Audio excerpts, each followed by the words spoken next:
Parte 5, capítulo 77 da Outra Imortalidade. Por que caralho alguém quer ter filho? Por que uma mina sem a menor condição nem idade, tipo eu, pensa nisso, mesmo que cague com a vida inteira?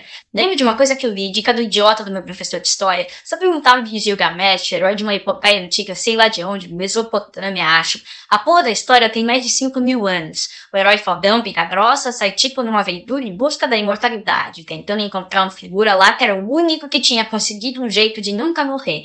Óbvio que o Gilgamesh sai achando que vai conseguir, mete a porrada em todo mundo, passa por várias tretas e chega no figura. Mas aí tem aquele bagulho da aprendizagem e tal. Depois de meter o louco, ele meio que aprende ou aceita, na real, que é mortal. Aí volta pro seu reino e fica de boa. Mas, vivendo o caminho todo, é que acabou se imortalizando. Prova disso é que hoje, 5.000 fucking anos depois, a gente ainda fala dele.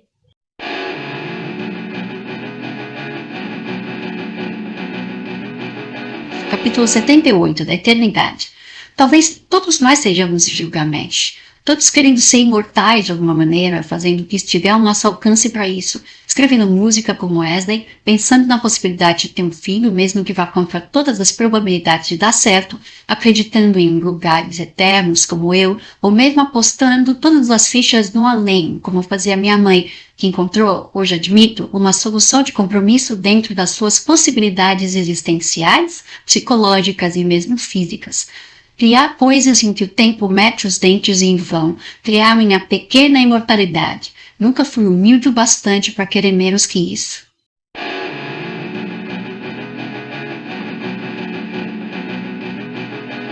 Capítulo 79, da Vana Esperança.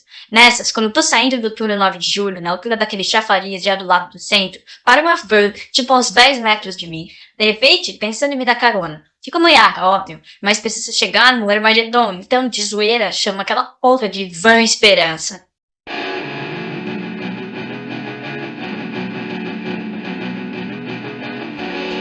Capítulo 80, do Sinal. Na van vinha uma banda de pagode. Claro que eu detestava esse gênero de música, por certa coerência com a visão meio fechada do underground de então. Porém, de algum jeito, aquele veículo cheio de músicos negros bem vestidos foi mais um dos meus, assim chamados, sinais. Ocorre que em 1988, quando a sessão da tarde ainda não era uma tarde de sexo non-stop com meu namorado, e sim um tradicional horário de exibição de filmes na televisão brasileira, eu tinha visto um que me marcara profundamente, chamado Ruas de Fogo. Nele, um grupo de músicos negros tinha um papel importante na história, ajudando a mocinha e o mocinho. A história se inspirava na Ilíada e na Odisseia. Uma cantora de rock, meio helena, era raptada por uma banda de motoqueiros malvadões, até cessá-la por um Aquiles, Odisseu ou algo que o valha, que libertava a princesa e vivia com ela uma paixão fulminante. Nunca fui princesa, e outro dia, quando revi Ruas de Fogo, achei o herói um energúmeno. Na verdade, no meu namoro com Wesley, era ele quem ocupava o papel de donzela indefesa, e naquela noite de 93, era eu, assim como Odisseu, quem tentava voltar para ele. Mas não importa. Não importa também que eu achasse a Kelly, ou especialmente as roupas que ela usava, irritantemente parecida com a cantora princesa do filme. Eu precisava me agarrar a alguma esperança.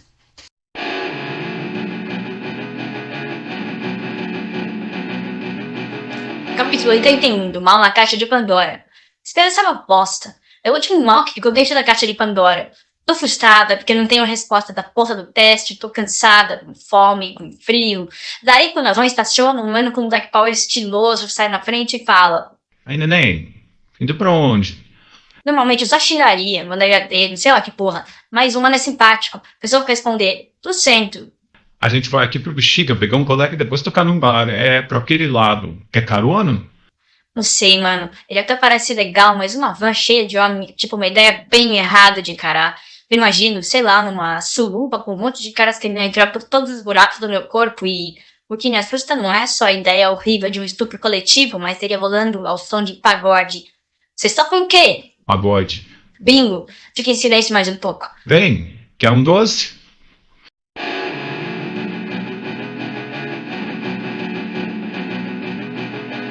Capítulo 82, da chance.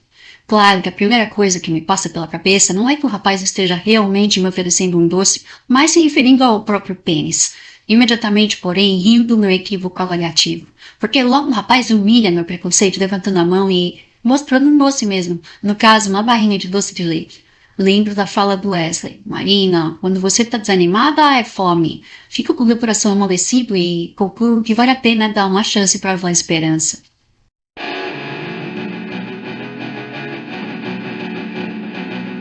Capítulo 83, de Deus estar morto, ou não. Qual é o nome da banda? Qual? A nossa? Não, eu diria tu, mano. Claro que é a sua. Saracura, pelo seu estilo, você não gosta de pagode não, né? Se você me der o chocolate, gosta até de ópera. Pra onde você tá indo? Pro Armagedon, conhece? Claro, eu leio a Bíblia. Não, mano. Armagedon é uma casa noturna, de punk, gótico, alternativo e tal. Tem uns shows também. De medo, o nome do lugar é o mesmo de onde vai acontecer a batalha final de todos os exércitos da humanidade contra Deus? Da hora, né? Então, minha mãe já me fez exatamente essa tua pergunta. Você também deve ser de Jesus. Todos nós aqui somos. Isso me faz decidir entrar na van, foda-se. Pelo menos ali em diante, ela pareceu ser segura. Não acredito em Deus e, cê sabe, ele tá morto. Mas, tipo, também escreve certo por linhas tortas.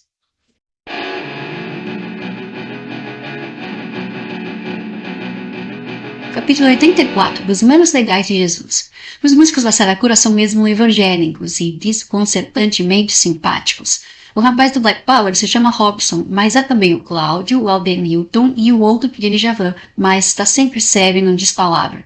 Depois de um tempo, já estou com vontade de vê-los tocar, coisa que faria se não tivessem milhões de outras bem mais urgentes. Poderia ir outro dia, mas acho difícil convencer meu namorado a ir comigo, porque ele é um radical de seita, só ouve rock alternativo e é absolutamente refratário a qualquer outro gênero. Não se pode viver assim, fechado, protegido num bunker existencial, parecendo um útero. Por isso é que Wesley sofre, quer muito que tudo esteja no lugar, mas o lugar só chegará quando ele tiver morrido. Enquanto eu é que vou atrás dele, ele parece que vai ficar pelo resto da vida lá, no Armagedon.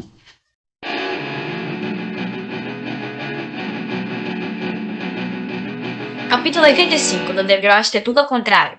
Mas, tipo, isso vem do underground, saca? O quê? Chamar o pico de Armagedon, quer dizer, dá sempre o pior nome possível pro bagulho. Porque aí, sei lá, quem é de fora não entra. Quem não tá acostumado não sabe entender porque é legal. Não entendo mesmo. O que tem de legal lá? Agora, meu namorado, que nem sei se é ainda meu namorado, deve estar pegando outra ou morrendo de tanto se drogar, o filho da puta. Mas não tá errado isso aí, não? Não deveria ser ele indo atrás de você? Como seu namorado deixa você cruzar a cidade pra... Para aí com essa conversa da minha mãe. É que as coisas com a gente também são tipo ao contrário. Ele é a bela adormecida e eu sou o príncipe pausudo que vai salvar. E esse lugar é legal? Pra caralho, uma ilha bem-aventurada. Toca metal lá? Nem fudendo, tá muito mais pro punk. Mostrei que você é meio doida, mas antes a gente tem que pegar o Robertinho na rua Santo Antônio. Quem é o Robertinho? Eu quero do cavalo. Aposto que ele é gordo. E o que é? Por que você achou isso? Pra ficar mais engraçado, um cara grandão tocando uma violinha.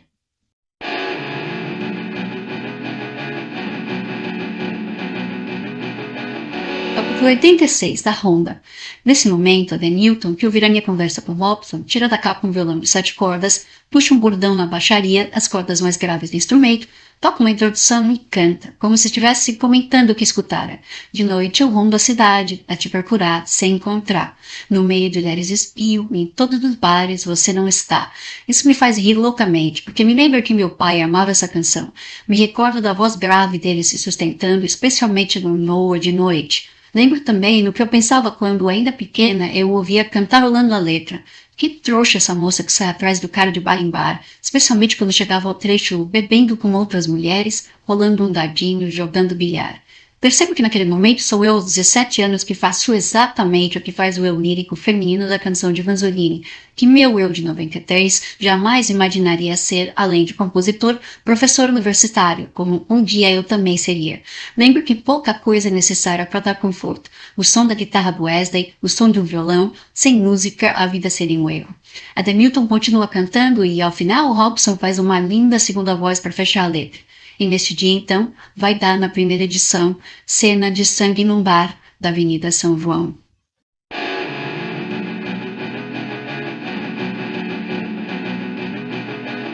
Capítulo 87, da morte súbita. Não é bem na São João, gente. O Armagedon não é em Navaú. Dou uma piscadinha e digo que espero chegar lá antes de Wesley se ver tem qualquer creme de sangue. Nessa hora, eu me equiparo e percebo que tô na real com medo de alguma coisa. De perder meu namorado. De estar grávida sem ele, da morte, sei lá. Mas, embora eu tivesse medo, tive que rir. Meus olhos jamais tinham visto algo tão sarapintado. Quem morre é a porra do motor da van.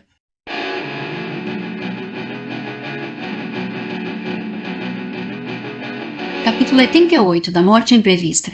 Sempre morre primeiro quem não tinha morte prevista em nenhum roteiro.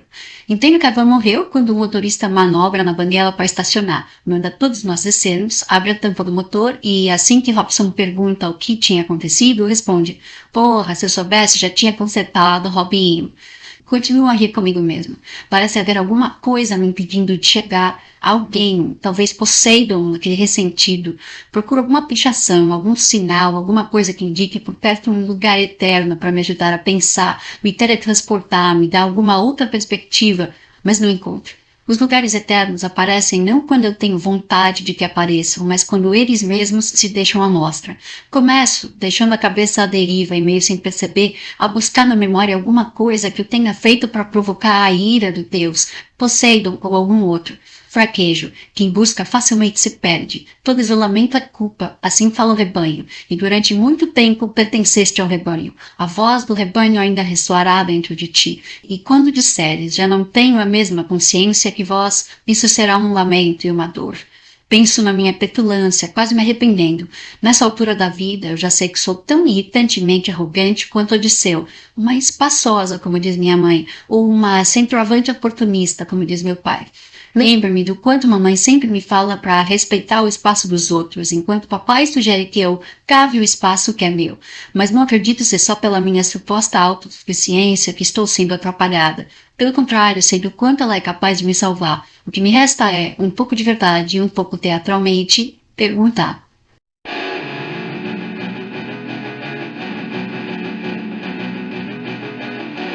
Capítulo 89, do Orelhão. Vejo um orelhão na esquina. Vou até ele cantarolando "You shut your mouth, how can you say I go about things the wrong way?" E só pra tirar onda, grito no telefone: "O que você quer de mim, porra? O que eu fiz de errado, seu ressentido?" Olho os rabiscos fechados. Carlinhos Vai 89. Chupa até o talo. Te amo, Leiloca. E percebo que em cima do telefone vermelho alguma coisa brilha com o reflexo da luz amarela do poste de luz em frente. Pego o bagulho em cima do telefone e é um espelho. Quebrado, daqueles de borda laranja, com só um pedaço, mas mesmo assim uma porra de espelho.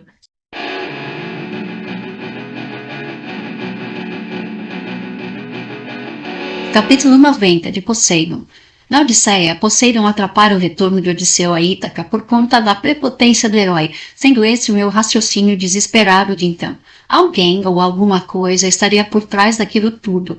Quando Odisseu se desespera, grita para o mar na beira da praia, indagando Poseidon sobre suas razões para lhe impedir o retorno. Eu fazia o mesmo. Referia-me, porém, a um retorno específico, estar do lado do meu namorado. Eu ainda não conhecia o eterno retorno. No caso do orelhão, porém, não foi Poseidon que eu encontrei, mas a minha própria imagem.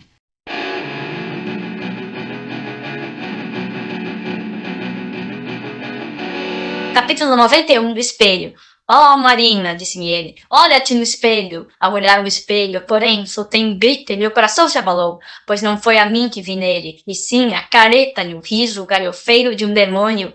O Robson, meio no desespero, vem até mim e pergunta se tá tudo bem, em quem eu tô gritando. Eu dou risada. Sei que, na causa dos danos, não pode haver lei moral, nela governa o acaso. Mas, na real, também compreendo bem demais o sinal e aviso. Meu caminho está em perigo, o joio quer ser chamado de trigo.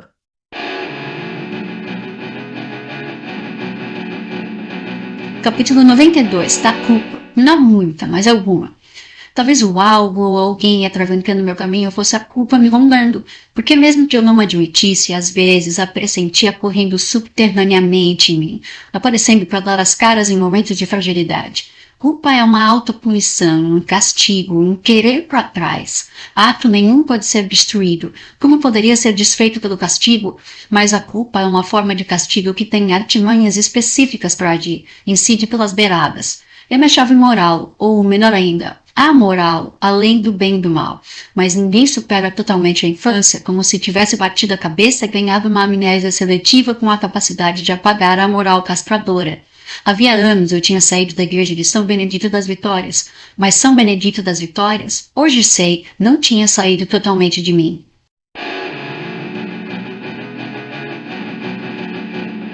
Capítulo 93. De ver ser diferente de enxergar. Nada, Robson. Como nada, meu? Você tava gritando aí com alguém. Tinha alguém aqui? Você tá vendo alguma coisa? De repente, sei lá, ver é diferente de enxergar. Pode ser o diabo, Marina. Pode ser Poseidon, Robson. Pelo menos o tridente, ele tem em comum com esse teu vilão aí.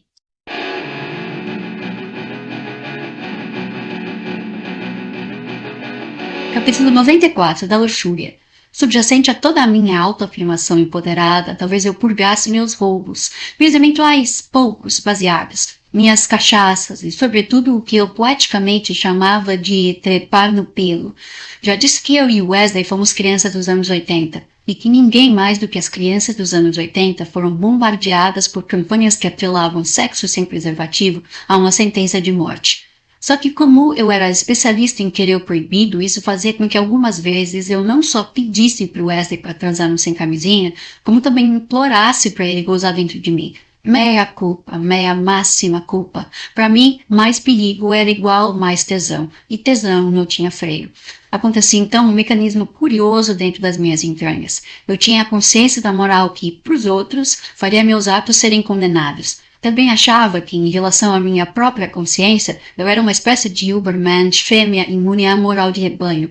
Companheiros é o que busca o Criador, não cadáveres, e tampouco rebanhos de crentes. Mas não contava que, entre as grandes de marinas que lutavam pela hegemonia dessa ficção chamada de eu, ainda havia alguns eus um pouco crentes e outros um pouco cadáveres, todos eles ainda ligados ao rebanho da infância.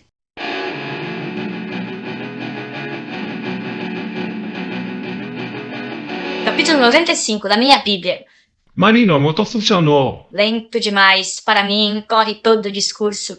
Pularei para a tua carruagem, furacão. Eu falei que você era doida. E mesmo a ti vos tirarei com a minha maldade. Como um grito e um júbilo, viajarei por amplos mares até encontrar as ilhas bem-aventuradas onde se acham meus amigos.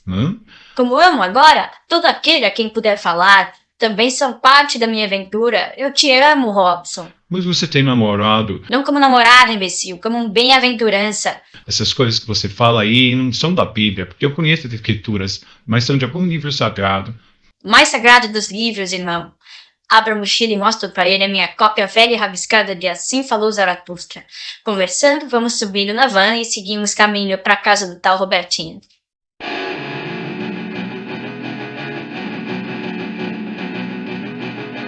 Capítulo 96, do Robertinho. Quando chegamos, não é bem uma casa, mas 2 cômodos dentro de um cortiço no Bexiga. Ali mora o Robertinho, a esposa, um casal de filhos e 3 cabacos. O Robertinho é um homem alto, gordo e sorridente, com quem eu simpatizo logo de cara, assim que o Robson me apresenta. Roberto, seu criado.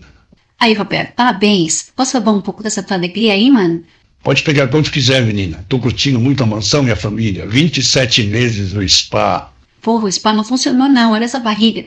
Pois é, menina. Não sei como eu consegui manter meu corpinho de Apolo com a comida de lá.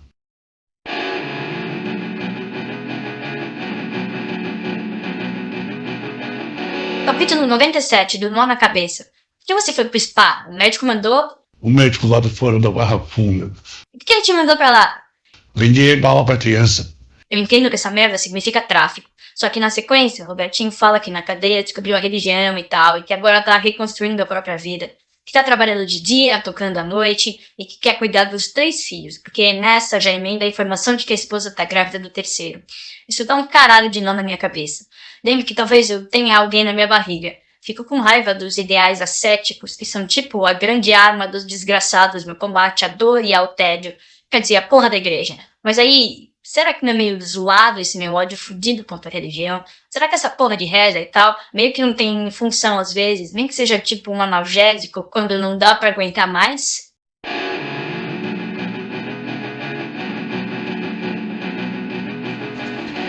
Capítulo 98, da Judite. Será que eu cresci um pouquinho ali? Um degrauzinho, pelo menos? Será que achei que Robertinho com religião talvez fosse melhor do que Robertinho sem religião? Gostaria de poder ter transferido esse raciocínio para a mamãe, que eu considerava desde a adesão à igreja evangélica como a desgraçada que não resistiu a entrar no rebanho.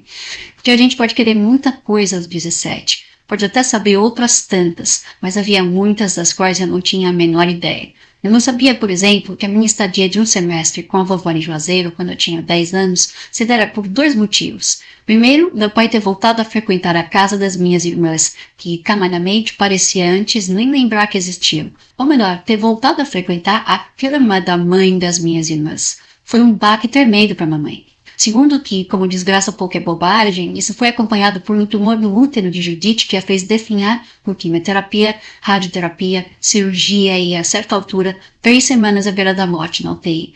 Sem marido, sem filha e sem perspectiva nenhuma a não ser caminhar para o túmulo com nada mais do que resignação, a única reação que essa mulher teve à mão naquele momento foi sair de São Benedito das Vitórias e tentar virar o jogo para evitar a derrota praticamente inevitável, recorrendo ao pastor Sandro e à feia, cafona, barulhenta igreja evangélica na esquina de casa.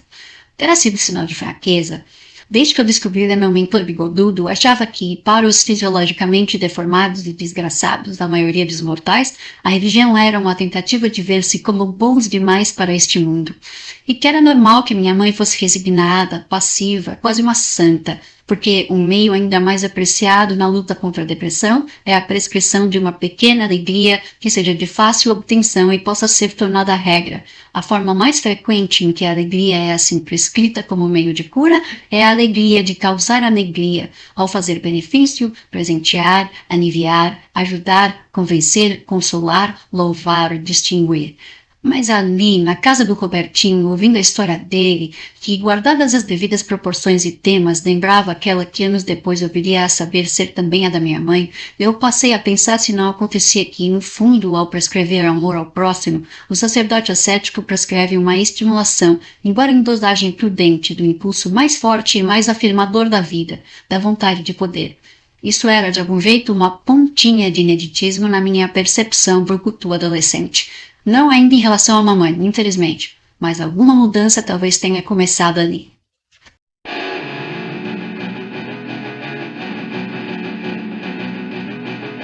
Capítulo 99 da mudança de perspectiva. Pela primeira vez na vida, penso se essa porra não é legal às vezes. Tipo, caralho da religião. Se não salvam as vidas e tal. Não umas vidas de bosta que não valem a pena ser vividas, tipo a da minha mãe, mas umas como a do Robertinho. O mano parece um vulcão de vontade. Vai ver que pra mim é fácil pagar de cética. Nunca fui presa, nunca sofri demais. Odeio pensar isso. É tipo descobrir que comecei a gostar de Giló. Talvez eu esteja meio perdida. Só que ficar reclamando, tipo xingando o Poseidon na praia, não vai me levar pra porra de lugar nenhum. Da van, eu percebo que o pico onde a Saracura vai tocar é na Augusta, do lado do Temple.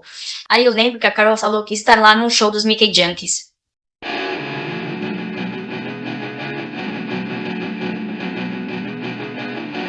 Capítulo 100, da Carol. Conheci a Carol em 92, no próprio Temple. Entre todos os frequentadores do lugar, ela parecia a menina mais ansiosamente desesperada para viver a vida intensamente. Queria usar todas as drogas, beber todas as bebidas, fumar todos os cigarros. Quando nos conhecemos, não entendi bem o motivo, mas nos demos bem imediatamente e ela não cansava de me elogiar. Dizia que eu era a pessoa mais inteligente e cheia de vida que já conhecera.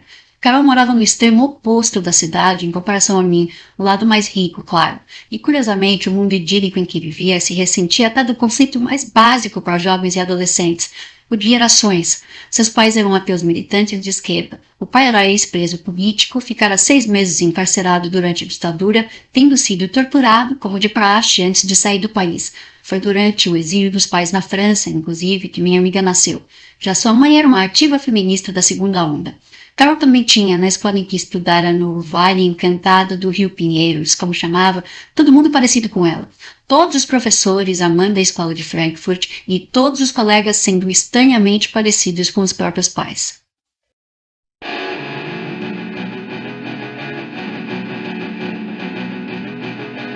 Capítulo 101 da Ida ao Temple. Carol é meio pate e tal. Na real, meio grunge de boutique. Sempre tem dinheiro na bolsa, apesar de fingir que é pobre e namorar um nenê, um trafica da night. Posso pegar uma grana com ela e teste, um táxi pra Magedon, sei lá. Me despeço dos manos do pagode com uma promessa de ver eles tocarem a 110, mesmo que o mala do Wesley não quisesse ir. Abraço do Robson, do Robertinho, que foram os que mais me cativaram, e vou pro tempo, quando eles param a van no samba, algumas casas depois, no mesmo quarteirão.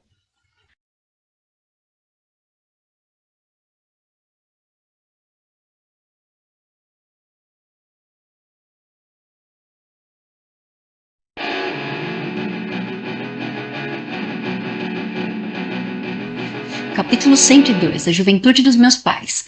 Quando comecei a conhecer o mundo da Carol no começo da nossa amizade, deslumbrei-me. De início, tudo me pareceu um paraíso. poder conversar de verdade com gente mais velha sobre música e política, contar sem medo sobre as primeiras experiências amorosas, sexuais inclusive, e de vez em quando até dividir um baseado. Que sonho! Porque o que eu vivia na minha casa era exatamente o contrário. Um muro de Berlim erguido pela religião entre a minha mãe e eu, e uma condescendência silenciosa compartilhada com meu pai, que parecia até querer, mas não ter meios de aumentar sua intimidade comigo. O que eu sabia da juventude dos meus progenitores era que minha mãe perdera a virgindade com meu pai, que ele viera da Bahia no começo dos anos 70, acreditando que o Brasil era o país do futuro, que em vez de lutar contra a ditadura, louvava o milagre econômico promovido por ela e que sempre achou terem sido os milicos que lhe permitiram começar a trabalhar com contabilidade enquanto ainda estudava para, segundo seus padrões, subir de vida.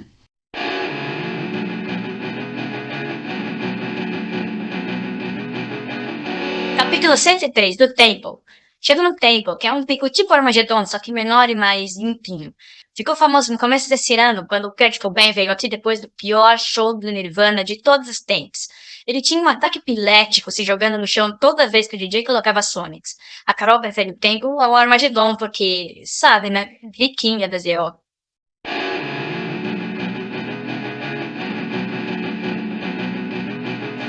Capítulo 104 do conflito. Mas para o meu eu de 93, era curiosamente reconfortante que meus pais fossem do jeito que eram. Isso me dava espaço para o conflito de gerações, enquanto eu dizia para mim mesma que o conflito e a guerra são para seres mais fortes um encanto e um estímulo a mais. Já a Carol não entendia nada de conflito. Se entrava em coma alcoólico, o pai ia buscá-la num hospital sem dar sermão. Se ficava grávida, a mãe pagava o aborto na clínica clandestina mais cara dos jardins e reafirmava o direito de escolha da mulher, aumentando esse direito exponencialmente por meio do cartão de crédito. Talvez esse seja um dos motivos pelos quais, depois da escola, minha amiga tenha começado 3 ou 4 faculdades e abandonado todas para ir morar numa comunidade alternativa na França, repetindo como farsa o exílio dos pais que, nos anos 70, tinha acontecido como tragédia. Tinha toda a escolha do mundo à sua frente, mas nunca aprendeu a escolher porque nunca sentiu falta de nada, o que lhe impossibilitava o cultivo de qualquer vontade que lhe energizasse rumo à realização.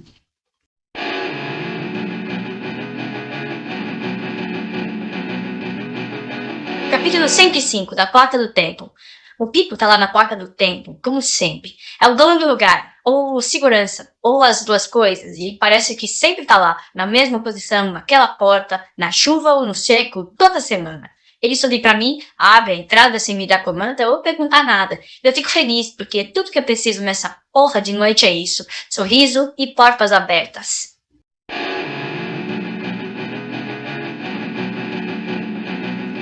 Capítulo 106, do que vai sobrar depois da guerra nuclear. Dizíamos no underground que a única coisa que sobraria depois da guerra nuclear seriam as baratas e o Pipo na porta do templo. Essas perspectivas me agradavam. Primeiro, a do Pipo na porta do templo. Tratava-se de um tipo de versão humanizada do lugar eterno. Coisas ou acontecimentos que sempre estiveram lá, sempre vão estar. Segundo, a guerra nuclear. Para o meu apocalíptico eu adolescente, era interessante a perspectiva de uma grande e irreversível mudança histórica que subvertesse completamente o estado das coisas, mesmo que levando a uma situação ainda pior do que aquela em que tudo se encontrava na minha infância. Eu me dizia contra as utopias, mas pouco suspeitava que o meu distopismo inveterado era uma espécie de reverso da mesma moeda.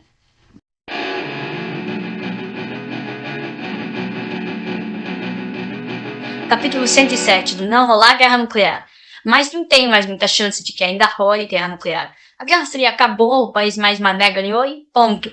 É época de cansaço e decadência. A força que transborda, a certeza de vida, a certeza de futuro se foram. Em vez de morrer sentindo a vida até tala no último segundo, com explosão ou radiação, vamos morrer com um veia entupida de gordura do Big Mac.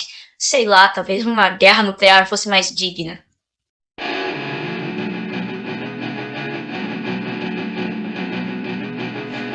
Capítulo 108, do fim da Guerra Fria.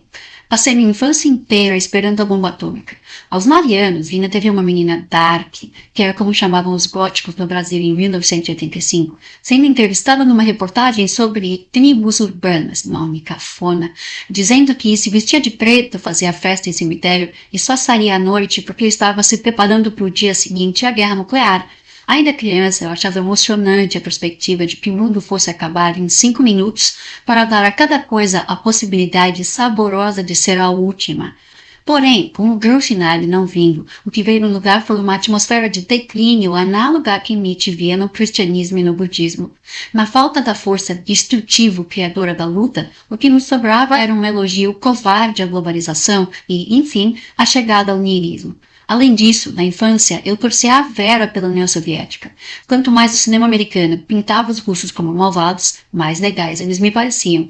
Achava realmente que tudo, inclusive a grande política, precisava de conflito, como se um Zaratustra ainda não revelado dissesse para mim: vosso inimigo deveis procurar, vossa guerra deveis conduzir, deveis amar a paz como meio para novas guerras, e a paz breve, mais que a longa.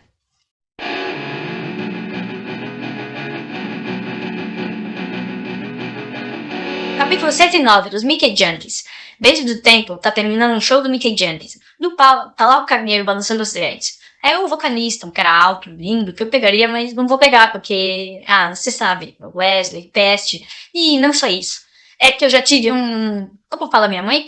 Flerte. Já tive um flerte com o Carneiro um tempo atrás. Ele não me pegou porque falou que não é pedófilo, cuzão. E naquele tempo, ouvir esse não me deixou obcecada. Clichê pra caralho, mas o jeito mais fácil de me deixar obcecada é dizer não pra alguma coisa que eu quero.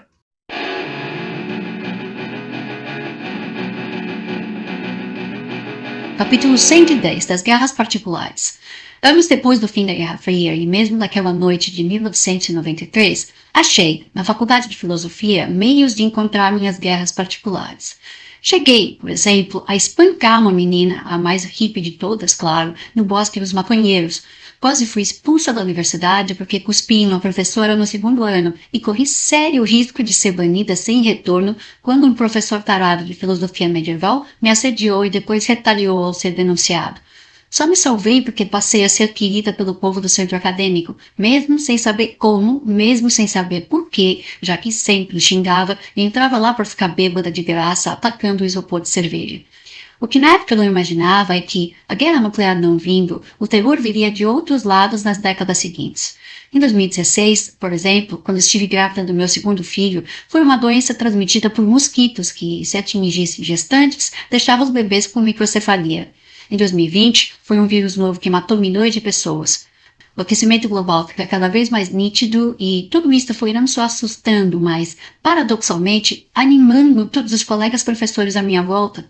Tudo isso era bradado como aviso em todos os gabinetes e salas dos professores pelas quais passei depois de me formar em filosofia, mas soando como uma celebração velada, porque todos os meus colegas falam à minha volta como se a humanidade estivesse prestes a ser extinta. Mas tal perspectiva sempre me pareceu risível para uma espécie que sobreviveu há milhões de anos sem sequer ter conhecimento do fogo. Vejo em meus colegas, na verdade, o subtexto de que, já que a humanidade não vai ser do meu jeito, prefiro que tudo acabe, que não seja de jeito nenhum. São como crianças perdendo um jogo de tabuleiro. Na impossibilidade de vencer, batem com a mão nas peças, jogam todas no chão, esperneiam e berram de frustração. Isso lhes dá a ilusão da ação, lhes constrói a autoimagem do profeta anunciando a verdade numa massa de cegos, mas se traduz, na prática, numa gente careta capaz de reprimir uma colega quando ela cita Lust for Life do Iggy Pop para os alunos num discurso de formatura, coisa que fizeram comigo. E se materializa na metáfora, nada grandiloquente, de uma motocicleta antropomorfizada de voz aguda que, num desenho que eu via na minha infância, ficava dizendo sempre que as outras motocicletas, suas colegas, se davam mal. Eu entendi. O fim da humanidade provavelmente não vai ser heróico, explosivo nem grandiloquente. Ou pior ainda, o fim da humanidade não vai ser, pelo menos nos próximos milênios.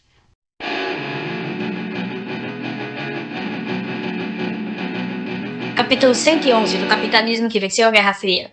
Tá acabando! Falou berrando, lógico, um cara do meu lado, porque o som tá alto pra caralho. Quase. Que horas são? 2. Aí toca no meu ombro, eu vejo que é a Carol, o capitalismo que venceu a Guerra Fria, que criou uma versão humanizada, que mora na Zona Oeste e que vai salvar minha noite.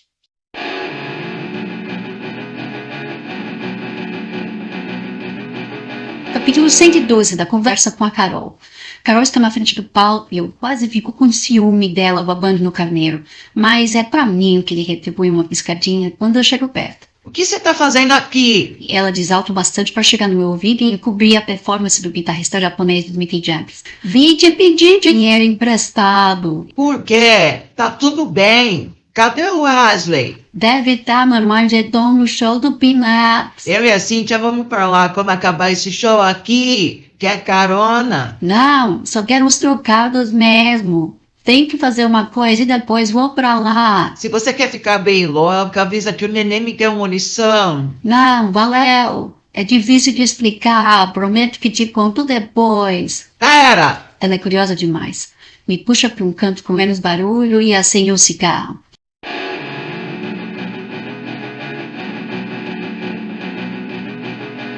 Capítulo 113, do que eu conto? Grávida! Talvez, não sei. Tá tudo bem. O que você tá sentindo? Conto da menstruação atrasada. Não muito, mas 3 semanas pra mim já é o bastante. Do peito dolorido, de uma certa tontura que comecei a sentir uns dias antes e da ânsia de vômito que achei que era de nojo do hippie barbudinho. Conto que a ânsia reapareceu quando falei com o mendigo oráculo. Conto do ciclope, da Atena Japa, de como eu fiz o teste de gravidez embaixo do poste de luz, inspirada pelo Lotus Rock. De não saber se deu traço ou mancha, dos amigos novos da banda de pagode, da minha revolta com Poseidon, ou revolta maior ainda por não ter Poseidon pra xingar. Conto que sinto alguma coisa dentro de mim, que tô diferente do que eu costumava estar, que precisava logo fazer o teste e conseguir encontrar com Wesley. Você não existe. Me ajuda? Aí a Carol, que é uns 3 anos mais velha que eu, me abraça. Eu vejo que os olhos dela ficam cheios de lágrima e isso me faz chorar um pouquinho também. Vai ficar tudo bem, Ma. Você tem 17 anos. Já engravidei 2 vezes e tirei. Foi simples, rápido. Tem um monte de clínica que faz isso. Não precisa se preocupar. Eu te dou o dinheiro. Você pode ficar um tempo morando na minha casa. Eu sei que vai ser foda ficar perto dos seus pais. Eu te ajudo, eu prometo. É que O quê? se for isso mesmo, eu não sei se eu quero tirar. Rola uma pausa. Daria pra dizer silêncio, mas silêncio é a última coisa que pode existir enquanto os Mickey Junkies estão fazendo o bis ali do lado. O quê? Por quê? Difícil explicar.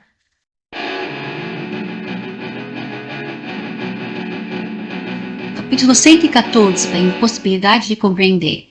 Carol não compreendeu. Só me deu dinheiro para comprar o teste e para pegar um táxi para Armagedon.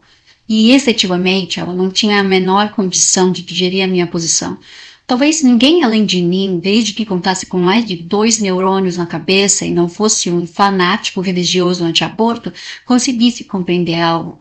Hoje ainda me surpreendo com meu eu de 17 anos, que não via a situação exatamente como uma questão de escolha. Coloco escolha entre aspas, porque não acreditava na escolha estrito sensu. E, pelo menos numa coisa, eu era inflexível. Se a vida carecesse de sentido e eu tivesse de escolher o sem sentido, também para mim, este seria o sem sentido mais digno de escolha. Assim falou Zaratustra. Assim falava a Marina de 93.